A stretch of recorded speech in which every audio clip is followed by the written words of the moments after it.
Okay, we are going to get started. Thank you so much for joining media.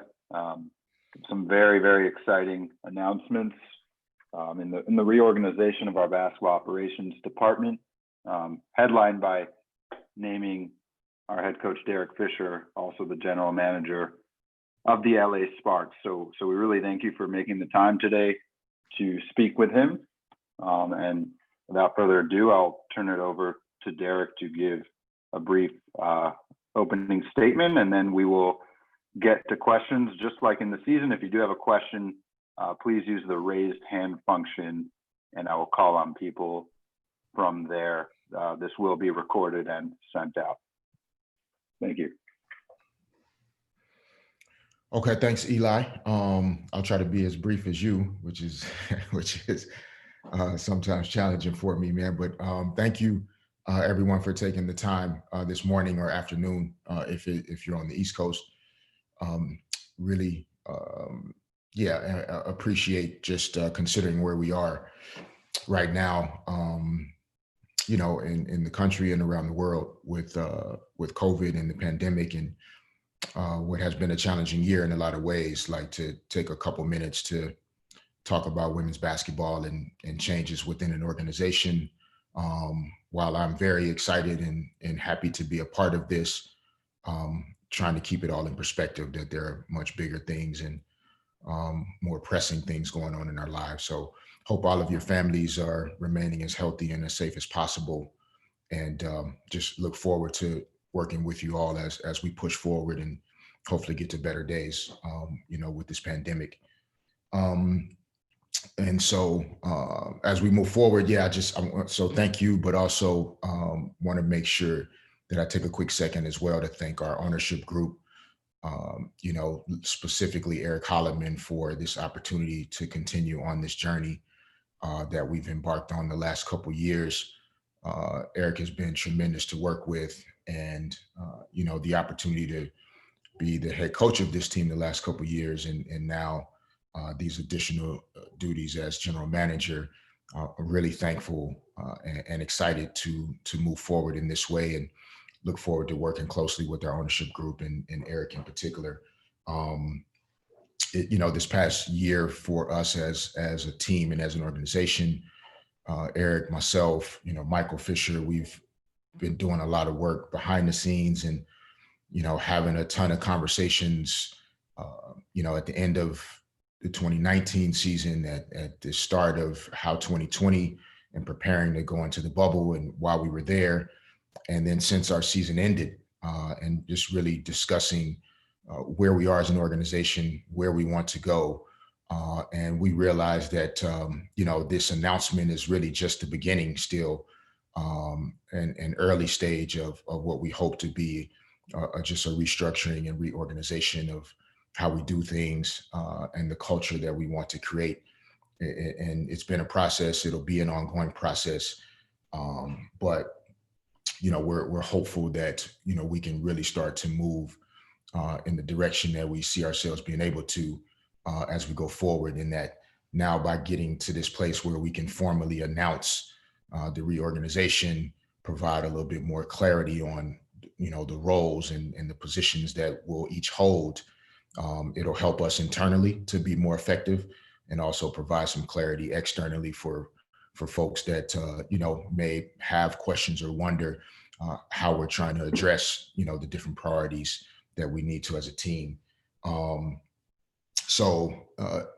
Holloman will remain actively involved as, he's our governor, and leads our ownership group specifically related to the Sparks. So he'll still, have that role and play that role. And it's been great to see an owner that is active in team business and really wants to know and be involved.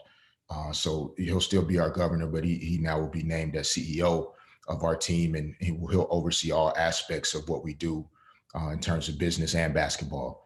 Like I said, it's been a real treat to get to see how he works and how much more we've communicated over the last 12 to 14 months compared to the first year I was here. It's been great. Michael Fisher, who has served as our assistant general manager and really has been an invaluable piece to an integral piece to everything that we've been working towards. His expertise in the game, in the women's game, understanding a lot of key priorities that'll be important for us moving forward. Michael's going to be promoted to vice president of player personnel and really help to lead us in that area in terms of how we make this new salary cap work, understanding the different ways that we need to plan in terms of our contracts and our structures, understanding the CBA, and we'll work closely together. But we have every confidence that Michael is very strong and passionate about his work, and we feel really good about the position he's going to be able to provide for us and continue to bring value. And for myself, just having the opportunity to extend and renew my contract as the coach of the team, which I was already excited about and looking forward to, but also the additional responsibilities of being the general manager. For me, it just represents an opportunity to continue to want to have both feet into supporting our players and supporting these women as they continue to push forward in making sure they have a place in this world. Women's sports oftentimes comes in last, and we need everybody to put both feet into doing everything that we can possibly do to create a better space for our players and our women. And it's becoming GM is an extension of that passion to be able to have a more hands-on role in our vision and how we want to do things, not just on the court in terms of X's and O's, but the vision for our culture, our operating system, the way we want to work together, how we want to collaborate, how we want our players to feel, the type of players that we draft, the way we develop those players, how we scout college players, how we view our international prospects, to be in a position to help lead us in all of those areas, including our staff and the folks that we don't often get a chance to see as much or work with as much, in terms of whether it's Eli, Natalie, and PR, our community relations departments, Natalie White and our folks on the business side, really working hard to expand on really all of us being aligned in a shared common purpose and vision for how we want the Sparks organization to run and to operate. And all of that should lead to our players feeling the efforts. It's all about them. So I'm just excited, as I'm saying here. And again, I wasn't as brief as I intended to be, but I wanted to cover a few things and make sure that I shared those thoughts with you before we open it for questions. But I'm really just, again, looking forward to continuing to work with Michael and Eric to help lead our team and work with our players more closely. I think this also sets up an opportunity to really be able to dive in in a deeper way with how to help them and how to serve them more than just being their coach.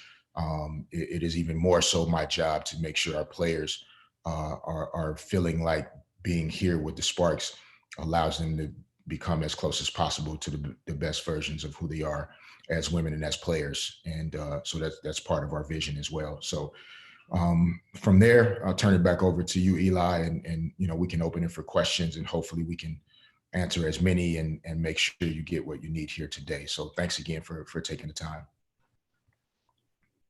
Thank you so much, Derek. We will go to questions again.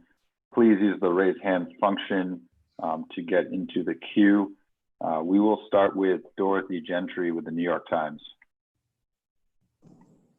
Hi, Coach. Congratulations. Thanks for your time. Thank you. Thank you.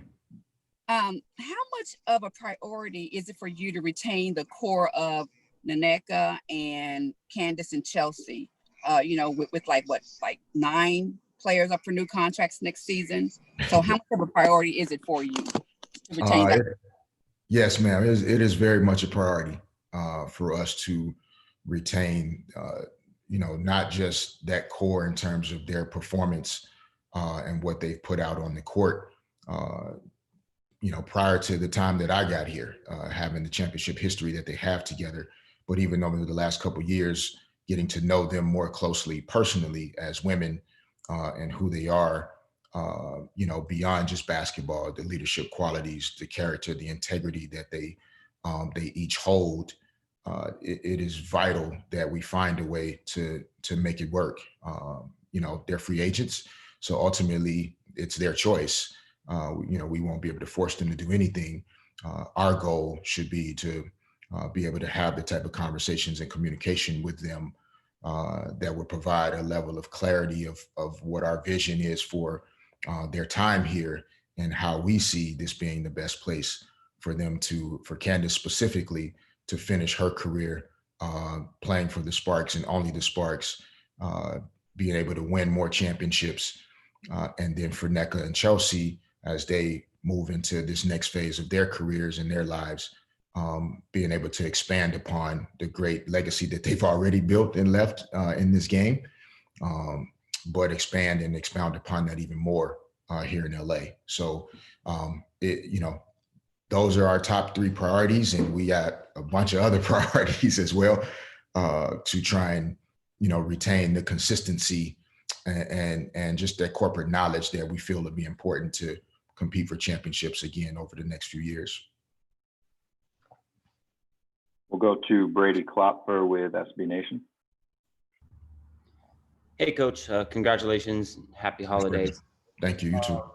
Thank you. I'm wondering if you can expand a tiny bit on the relationship that you're going to have going forward with Michael and what your roles are going to be and how they're going to complement each other. I know during last offseason, I talked with both of you and you were both very complimentary of each other, and both seemed to imply that you had skill sets that were very complementary, that, his strengths and your strengths were in different areas of the game and different areas of team building. I'm wondering if you can just tell us a little bit more about what his role is going to be and how you two are going to work together.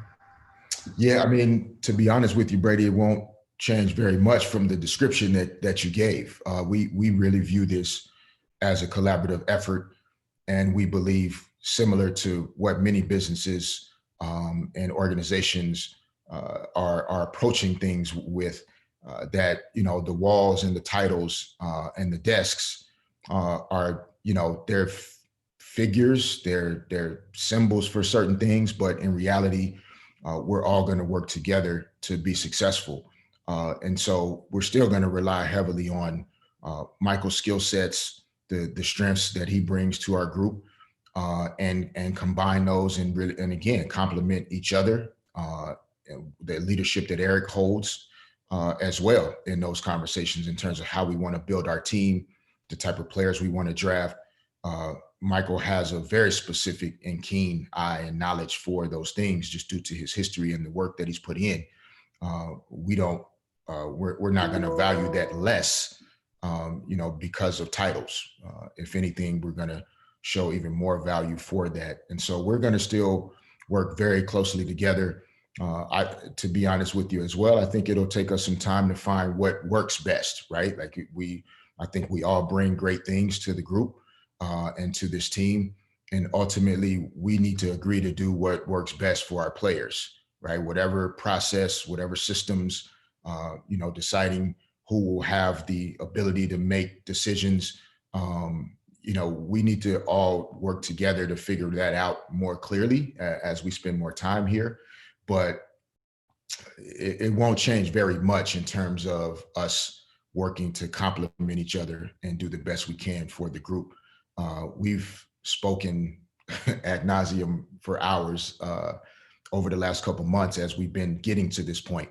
So Michael and I are in a great place. We're really clear about how we want to do this. And I think for us is just continuing to, find that rhythm and then be able to communicate that to, to teams and agents and everybody so that they're clear. But I think internally we have a good feel for it so far. John W. Davis with Winsider. Good West Coast morning to you, Coach Fisher, or GM Fisher. How you doing?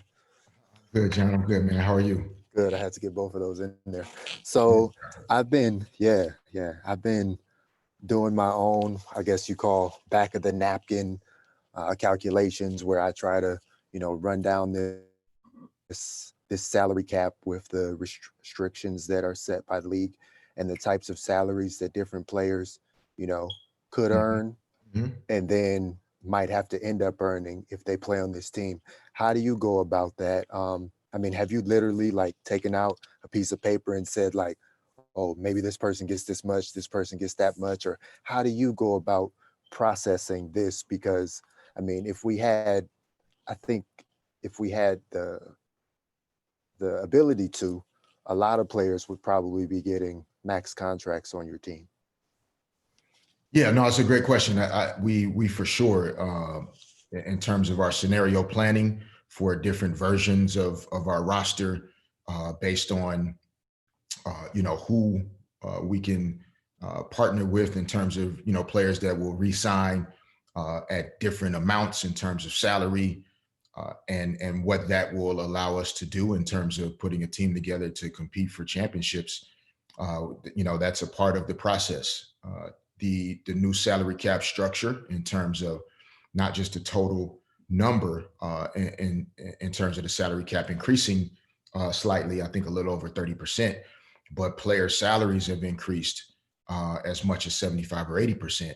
And so it really puts a lot more emphasis on having to make really smart decisions about how you invest those resources in very specific players. The days of being able to give everybody a max contract at 117.5 or 119 or 112, like, those days are over for the most part, because you can't max everyone out and put together the type of roster that you need from a balance perspective. So it makes our jobs harder. To your point, we have a number of players that historically or even in the future have what we consider to be max contract value and or potential in terms of their performance on the court. But similar to other sports, there are only a couple players on the team that can demand those kind of salaries. And then you have to find a way to balance everything else out and still put championship teams together. Obviously for me personally, I've seen it done very well, on the men's side. And there's a reason why, a few superstar players get the big deals. Everybody else still does really well. And that always takes care of itself when the player focuses on the things that they can control. So our job is definitely really difficult with the number of free agents we have. And we've run through and will continue to run through a number of different scenarios to make sure we find a way to strike that balance. Where we are fortunate, I'll close with, in terms of your question, is that Candace, Nneka, Chelsea, Chiney, all of the players that we've spoken with so far and had conversations with, and I'm probably missing on a couple other names, they all just want to win. And I think they realize that we have a really special opportunity to do that with this core group. So we'll find a way to make it work. And ultimately, like I said, because of who they are as women, we're very lucky to be having negotiations and conversations at the right time with them. Go to Howard Megdal with the next. Appreciate it. Derek, thanks for doing this again as well. Thank you, Howard. Appreciate it, man. My pleasure. I'm curious, and you mentioned Chiney in that last answer, but you obviously have a roster. It sounds like you're looking to keep intact at the top, whether it's Nneka, whether it's Candace or Chelsea. And so you had in total, I think, 5 players with a usage rate of above 20%. That leaves relatively few shots to go around. I wonder, you thought Chiney just wants to win, but of course, there's also, well, how do you use a player like that, multi all-star, somebody with the resume that she has? And I'm just wondering how you look at the way she fits in to the coach version of your vision for this team in 2021. Yeah, no, great question. I love the connection to the usage rate for our group. That's one thing that I think is a strength and a positive of how we play basketball. Like whether free agents that are returning or free agents that we'll talk to that we want to come and join us, We share the basketball. We play together.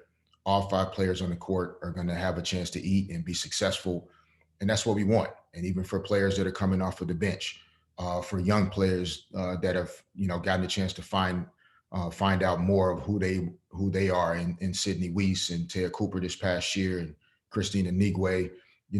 When you come in the game, it's a game. It's a team game. Everybody should have the opportunity to be successful out there.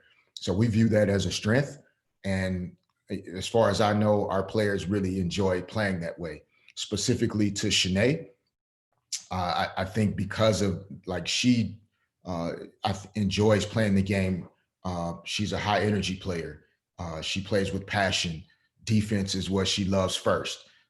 We joke a lot about her over helping sometimes and going to help people that she doesn't need to go help. But that's really what she loves to do first. Then she loves to rebound the basketball.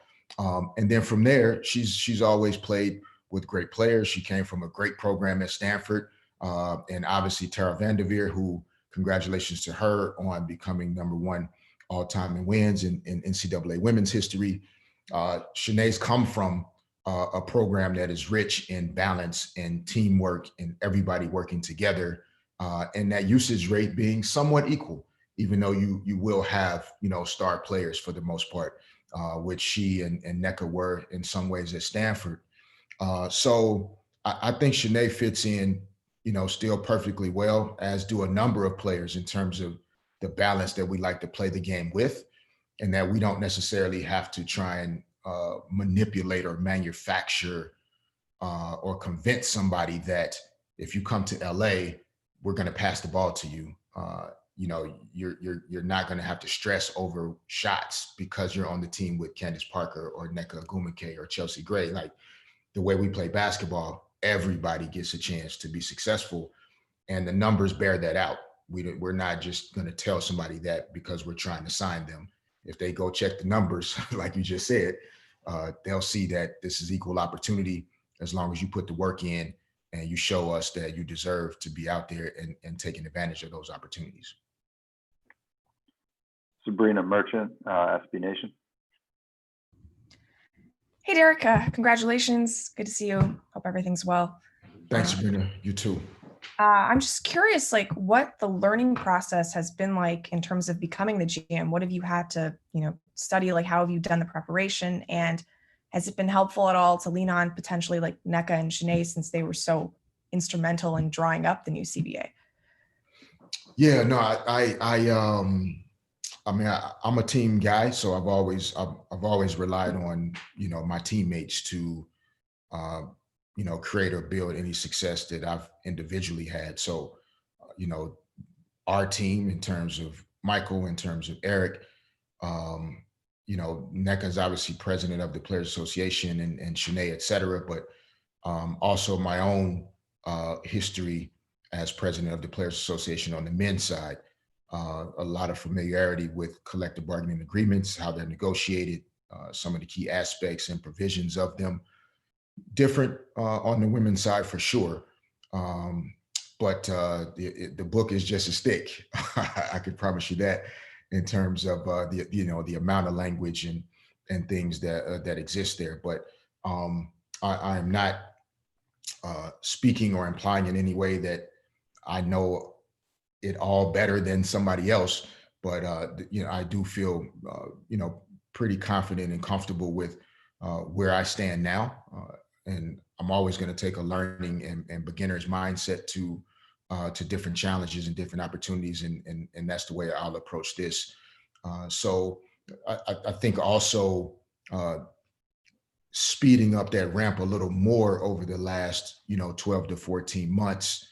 From the end of our 19th season, that we've been collaborating in a lot of ways since then.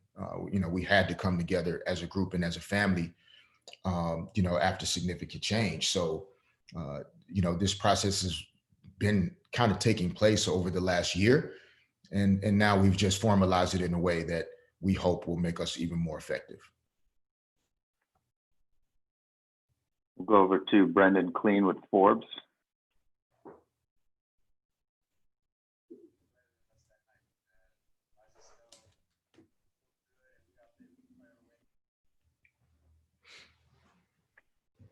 Brendan, go ahead. Brendan Clean with Forbes.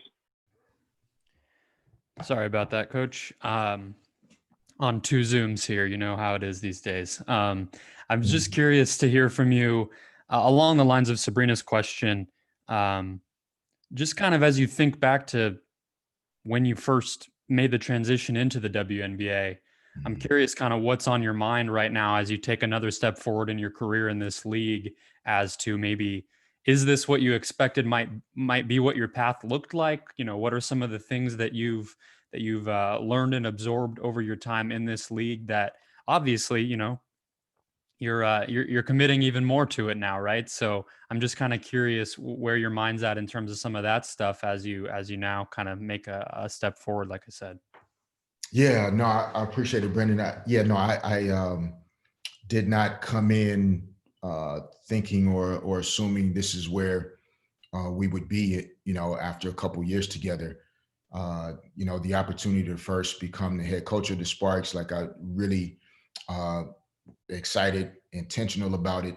I love the game of basketball, regardless of who's playing it from a gender perspective, but I've always had even more respect for the way the women's game was played for over 20, 30 years now.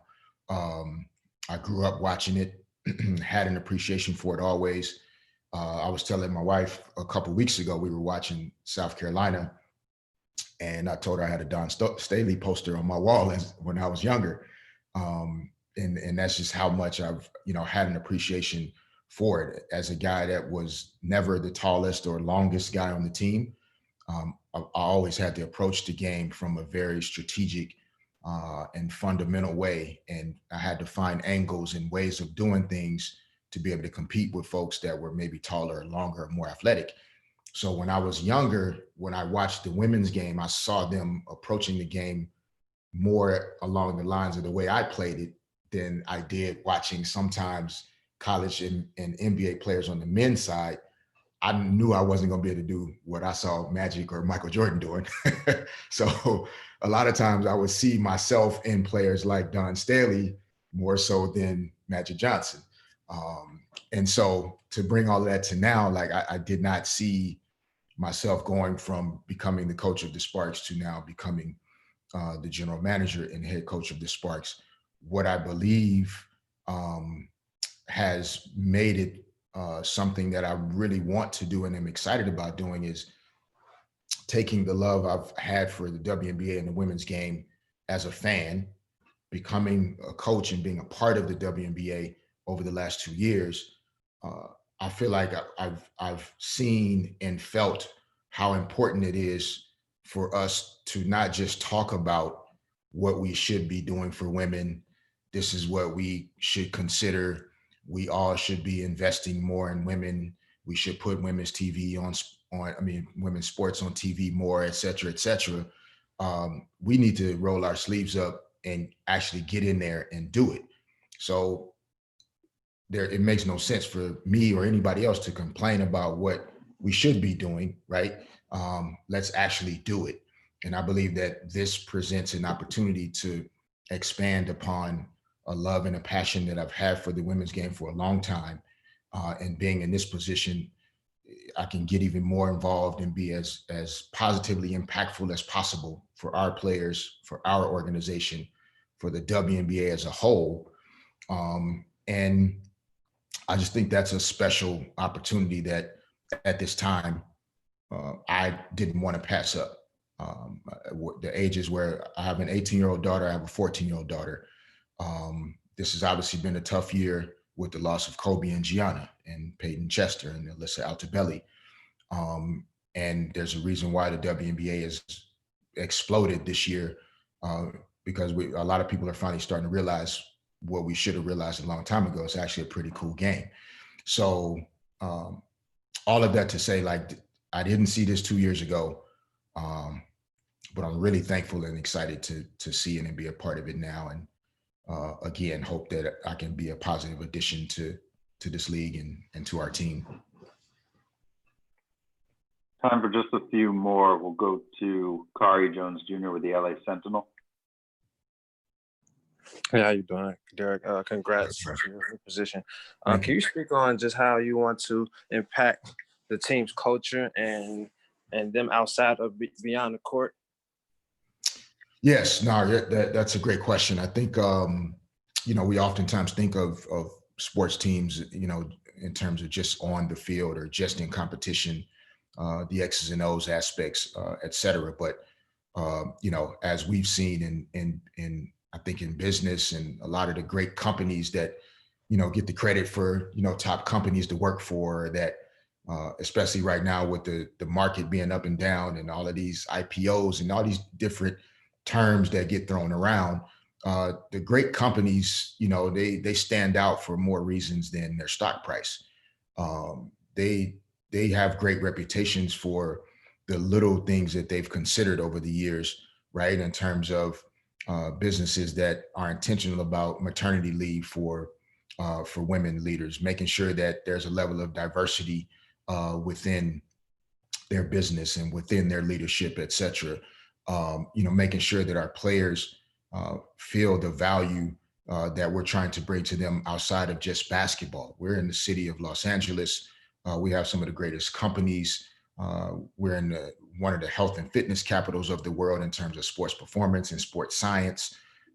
There are a number of additional values outside of just playing great basketball that we feel like we can add to our players. But part of that is listening to them, what is important to her, and then that's kind of where I can follow that lead and that kind of clue, so to speak, on, okay, how do we work with her, right, to make sure that if she's on the Los Angeles Sparks, we're creating an environment and a culture that works for her. And that could be 12 different versions, even though we're all on the same team. And I think that's an important thing that we'll have to figure out, right, is that we can't just do it one way that works for Candace or works for Sydney or works for Maria Vadiva or works for Chelsea or works for whoever. Like it has to work for everybody, but in slightly different ways. Some of our players may be interested in finance, investing, venture capital. Some of our women may be interested in fashion and design. Some of our women, Candace has a budding and booming broadcast and media career. And so part of our responsibility is not to just help them make more shots, but like, what is it that she wants to do in life? Who does she want to be outside of basketball? And make sure that she feels that we care about her in that way as well. And if we can somehow help her put all of that together, we have a better basketball player, a better woman, a better leader. It all kind of works out for everybody. And that's my hope that I can play a part in helping us create that type of system. Charles Hallman, Minnesota spokesman recorder.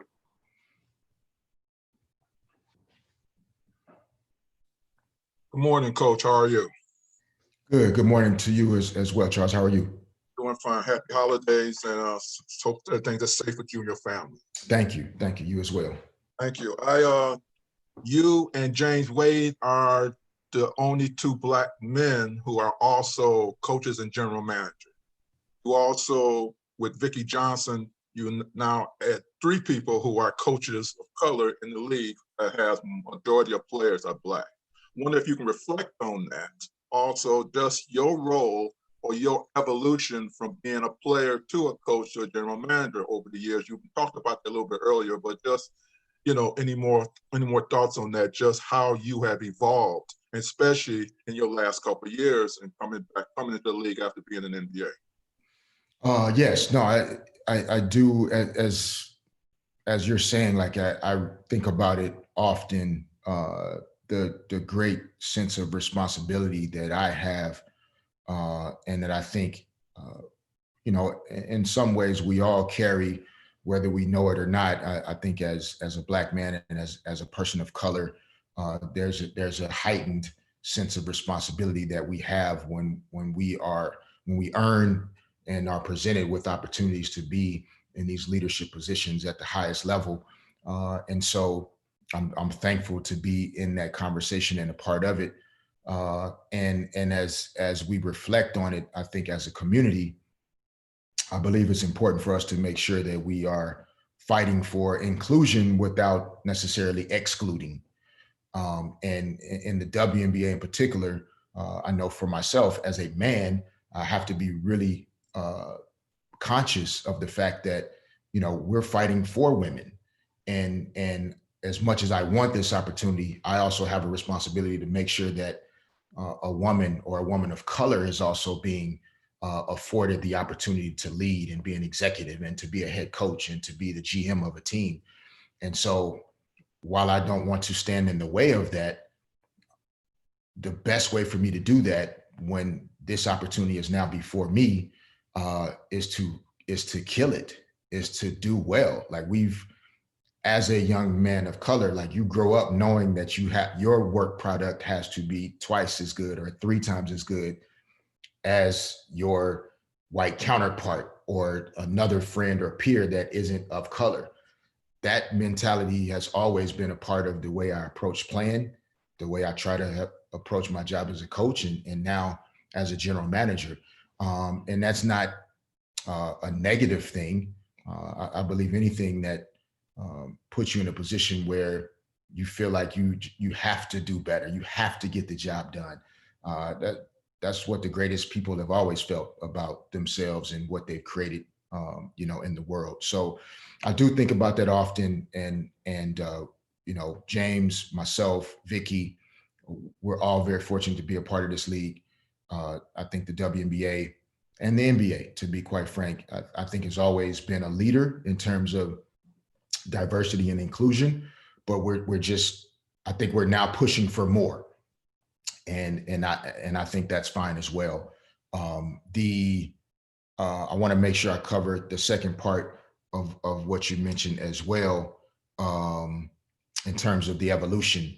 And I think that my parents instilled that in me a long time ago, that especially for a guy, again, that wasn't 6'7", you know, 240 at the age of 17, that basketball I wasn't going to be able to play forever. And, you know, even if I was able to play for any period of time, whether it's my education, the way I speak, the way I interact with people, you know, being a person of humility, being someone that can work with other people, you know, all of the lessons that I think parents all over the world are trying to teach their children, my parents really, really, really tried to instill those things in me. And that is what I feel like has been the catalyst to me being able to have opportunities, you know, as my life has gone on, outside of just being a player, having the opportunity to be president of the Players Association, to be a coach, to now be a general manager, to always see myself as more than just an athlete or a basketball player, has been important. And I'm really thankful for my mom and dad and my family and those that have, you know, helped me to be in this position. And then now I have to handle it in a way that I realize I'm just holding this and keeping it warm for the next person. I'm not going to be here forever either. Like this, we're supposed to share and grow this game, and I have a responsibility to do so. Thanks. We have time for one more today. We'll go to Chris Camella with Nightfall Media. Hey, Coach, how are you? Congrats on the new position. Thank you. Yeah, absolutely. You know, Coach, obviously there has been a history of coaches also being general managers, and I'm sure you've seen times where it has not worked out for some of these coaches. Obviously, at the men's game, it's been more documented.